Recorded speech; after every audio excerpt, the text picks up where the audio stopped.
তো good morning everyone. তো আমি আজকে সকাল সকাল বেরিয়ে পড়েছিলাম কোথায়, তো আমার গাড়িতে কী কী লোড করা আছে তোমরা দেখতেই পাচ্ছ। কারণ হচ্ছে এটা হচ্ছে গিম্বলের ব্যাগ, এটা হচ্ছে ক্যামেরা, আর আমি যাচ্ছিলাম আজকে টিচার্স ডে এর একটা স্কুলে, মানে শ্যুট ছিল। তো যাই হোক, আমি এখন ওই সৌরভের জন্য ওয়েট করছিলাম, আর সৌরভও চলে আসলো। ওই যে দেখতেই পাচ্ছ, সৌরভ টোটো থেকে নামলো, আর সৌরভ তো কী ফিটফাট মানে হয়ে এসছে, মানে বলার বাইরেই যাকে বলে।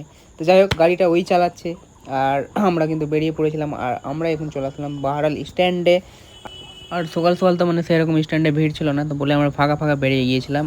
তারপর গাইস আমরা কিন্তু গাড়ি পার্কিং করে দিয়েছিলাম স্কুলের সামনে, আর আস্তে আস্তে করে আমরা এন্ট্রি করছিলাম স্কুলে। তো মানে রাস্তায় লোকজনের ভিড় মানে বুঝতে পারছো তো। তো এখন প্রোগ্রাম স্টার্ট হয়নি, মানে কিছুক্ষণ দেরি ছিল। তার তো গাইস কাজের চাপে বেশি কিছু দেখাতে পারলাম না। তো জাস্ট এই ডান্সটা মানে অসাধারণ লাগছিল দেখতে, মানে হেভি ছিল, কি আর বলবো, মানে অসাধারণ যাকে বলে।